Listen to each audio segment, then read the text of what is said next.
नीलम गोरे यांनी काल पत्रकार परिषद घेतल्यानंतर हे स्पष्ट केलं की शिवसेना शिंदे गटाला भाजप सोबत जी युती केली आहे पुण्यामध्ये तिकडनं फक्त आणि फक्त 15 जागा 12 ते 15 जागा खरं तर देण्यात येणार आहेत। त्यावरनं अत्यंत नाराजी ही शिंदे गटात दिसून येते आणि त्याच पार्श्वभूमीवरती आता पुण्यातील जे शिवसैनिक आहेत शिंदे गटाचे ते नीलम गोरे यांच्या घराच्या बाहेर आंदोलन करताना दिसून येत आहे। एक रोष त्यांच्यात आहे का तर निष्ठावंतांना संधी आहे ती मिळत नाही असं त्यांचं म्हणणं आहे। तर आपण त्यांच्याकडनं जाणून घ्या, दादा आज का आंदोलन करताय, काय गरज पडली?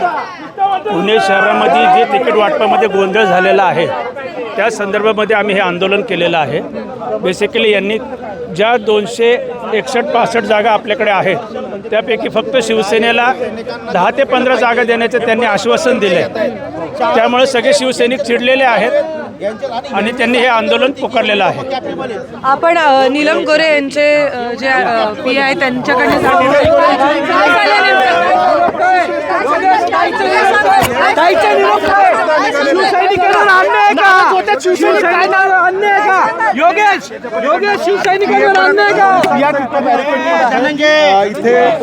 आता आपण बघितलंय की एक जे इथे आंदोलन करत होते आता जे योगेश आहे त्यांना घेऊन गेलेले आहेत। काय नेमकी मागणी काय आहे तुमची? आमची धनंजय एक मिनिट धनंजय आपण बघतोय की इकडे एकाला समजूत घालण्यासाठी खरं तर आत घेऊन गेलेले आहेत। आपण त्यांच्याकडनं जाणून घ्यात नेमकं काय कशा संदर्भात खरं तर बोलवण्यात आलेलं आहे तिकडे आतमध्ये। आपण त्यांच्याकडनं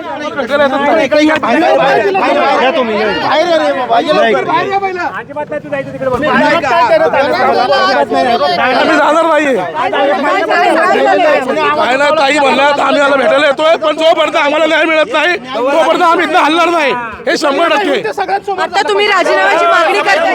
आम्ही राजीनाम्याची आता सध्या जे नेते आहेत यामध्ये ज्यांनी अन्याय केलाय सर्वांचे राजीनामे मागतात, फक्त ताईंच्या राजीनाम्याची आम्ही मागणी नाही करणार। तुमच्यावरती युतीमध्ये अन्याय होते असं वाटतंय? आमच्या अन्याय नक्कीच होतोय कारण शिवसेनेला ही डावी बाजू दाखवली जाते। प्रत्येक वेळेला शिवसेना हा महाराष्ट्रात मोठा भाऊ आहे तरी आम्हाला महानगरपालिकेची छोटी जागा दाखवली जाते। शिवसेनेची ताकद पुणे शहरात मोठी आहे। पण काल सांगण्यात आलेलं होतं की शहरात काही सांगितलेलं नाही, ताई भेटायला येतात ते त्याच्यामुळे थांबा म्हणले शिवसैनिकाला 4 जण। काल नीलम गोरेंनी आश्वासन ताई दिलं फुटपाथचा प्रश्न होत नाहीये, ताई येतात ते आणि आम्ही आमची भावना मांडणार त्यांच्या समोर। थोड्याच वेळात एकनाथ शिंदे साहेबांचा व्हिडिओ कॉल पण येतोय। काय बोलले तुम्हाला? काय बोलले काय बोलले? भेटायला येतात सांगितलं सर्वांना।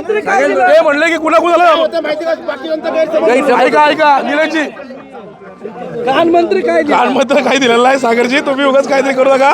गेले अनेक वर्ष आम्ही शिवसेनेत काम करतोय, गोरेंनी आश्वासन दिलं की योग्य ती जागा आम्ही घेऊन देऊ भाजपकडनं। पहिली गोष्ट काही गरज नाहीये, तसा विषय काहीच नाही सागरजी। नक्कीच आपण बघितलं आता की जे शिवसैनिक आहेत ते आक्रमक झालेले आहेत।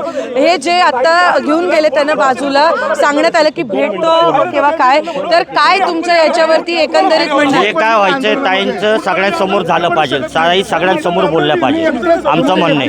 15 तिकिटावर कुठल्या बेसवर हे करतात शिवसेना भाजप हे जाणून बुजून पुण्यात करते, नक्की करते। नक्कीच आपण आता बघितलं की एकंदरीतच जे शिवसैनिक आहेत शिंदे गटाचे ते नाराज आहेत आणि त्यामुळे आता ते इकडे नीलम गोरे यांच्या घराबाहेर आंदोलन करतायत आणि आता थोड्याच वेळात नीलम गोरे हे भेटायला येतील असं सांगण्यात आलं होतं। मात्र त्यांची नाराजी जी आहे ती कायम आहे। तर आता हे पाहणं महत्त्वाचं असणार आहे की फक्त 15 जागा जे भाजपकडनं युतीमधून देण्यात येत आहेत ते कितपत योग्य आहे आणि या सगळ्या प्रकरणानंतर शिवसैनिकांना योग्य त्या जागा पुणे महानगरपालिकेच्या निवडणुकीमध्ये मिळतात की नाही। NDTV मराठीसाठी रेवती हिंगवे, पुणे।